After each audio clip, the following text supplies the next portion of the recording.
دوستوں مروجہ عید میلاد النبی صلی اللہ علیہ وسلم کی کوئی اصل نہیں ہے۔ اس کی ابتدا 6 صدی عیسوی میں ہوئی۔ سب سے پہلے مصر میں نام و نہاد شیعوں نے یہ جشن منایا۔ نبی کریم صلی اللہ علیہ وسلم کے یوم پیدائش کو یوم میلاد قرار دینا عیسائیوں کا وتیرہ ہے۔ مروجہ عید میلاد النبی صلی اللہ علیہ وسلم یعنی عید میلاد عیسیٰ کے مشابہ ہیں اور بدعت سیئہ ہے، جبکہ کفار کے مشابہت کرنے اور ان کے رسومات پر عمل کرنے سے منع کیا گیا ہے۔ صحابہ کرام کے زمانہ بلکہ پہلے تینوں زمانوں میں اس کا ثبوت نہیں ملتا، یہ بعد کی ایجاد ہے۔ احمد یارحان نعیمی بریلوی صاحب فرماتے ہیں کہ میلاد شریف تینوں زمانوں میں نہ کسی نے کیا، بعد کی ایجاد ہے۔ جناب غلام رسول سعیدی بریلوی صاحب یوں اعتراف حقیقت کرتے ہیں کہ سلف صالحین یعنی صحابہ اور تابعین نے میلاد کے محافل منعقد نہیں کی۔ جناب عبدالسمیع رامپوری بریلوی صاحب لکھتے ہیں کہ یہ سامان فرحت و سرور اور وہ بھی ایک مخصوص مہینے ربیع الاول کے ساتھ، اور اس میں خاص وہی 12واں دن معین کرنا بعد میں ہوا ہے، یعنی 6 صدی کے آخر میں۔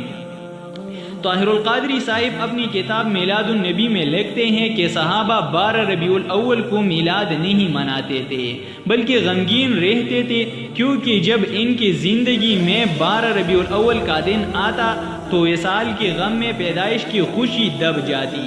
تو بہت سی کتابوں کا مطالعہ ہم نے کیا، لیکن عید میلاد النبی صلی اللہ علیہ وسلم جو مروجہ ہے اس کی حقیقت ہم کو کسی بھی کتاب سے نہیں ملا، جیسا کہ قرآن شریف سے نہیں ملا، سیرت پاک و حیات مبارکہ نبی کریم صلی اللہ علیہ وسلم سے نہیں ملا، صحیح بخاری شریف سے نہیں ملا، صحیح مسلم شریف سے نہیں ملا، سنن ابن ماجہ شریف سے نہیں ملا، سنن ابو داود سے نہیں ملا، سنن ترمذی شریف سے نہیں ملا، سنن نسائی شریف سے نہیں ملا، بقیہ تمام کتب احادیث شریفہ سے نہیں ملا، تمام کتب فقہ حنفی سے نہیں ملا، دور خلافت ابو بکر صدیق رضی اللہ تعالی عنہ سے نہیں ملا، دور خلافت عمر بن خطاب رضی اللہ تعالی عنہ سے نہیں ملا، دور خلافت عثمانیہ رضی اللہ تعالی عنہ سے نہیں ملا، دور خلافت علی رضی اللہ تعالی عنہ سے نہیں ملا، بقیہ تمام صحابہ کرام رضوان اللہ علیہم اجمعین امت مسلمہ کے مستند علماء و فقہاء کرام سے نہیں ملا، کبار علماء احناف سے نہیں ملا۔ تو دوستو ایک چھوٹا سا واقعہ ہم نبی کریم صلی اللہ علیہ وسلم کے روضہ مبارکہ کے بارے میں آپ کو پیش کرتا ہوں۔ دوستو سلطان نور الدین زنگی عشاء کی نماز پڑھ کر سوئی کے اچانک اٹھ بیٹھے اور نم آنکھوں سے فرمایا، میرے ہوتے ہوئی میرے آقا میری نبی صلی اللہ علیہ وسلم کو کون ستا رہا ہے؟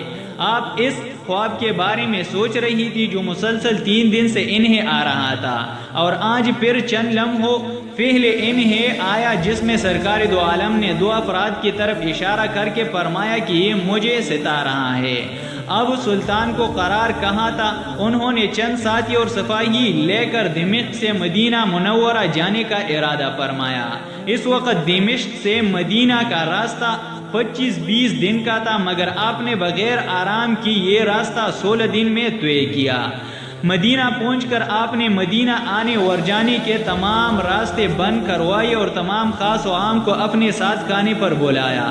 اب لوگ آ رہے تھے اور جا رہے تھے، آپ ہر چہرہ دیکھتے مگر آپ کو وہ چہرہ نظر نہ آئے۔ اب سلطان کو فکر لاحق ہوئی اور آپ نے مدینہ کے حاکم سے فرمایا کہ کیا کوئی ایسا ہے جو اس دعوت میں شریک نہیں؟ جواب ملا کہ مدینہ میں رہنے والوں میں سے تو کوئی نہیں مگر 2 مغربی زائر ہیں جو روضہ رسول صلی اللہ علیہ وسلم کے قریب ایک مکان میں رہتے ہیں، تمام دن عبادت کرتے ہیں اور شام کو جنت البقیع میں لوگوں کو پانی پلاتے ہیں، جو عرصہ دراز سے مدینہ میں مقیم ہے۔ سلطان نے ان سے ملنے کی خواہش ظاہر کی۔ دونوں زائر بظاہر بہت عبادت گزار لگتے تھے۔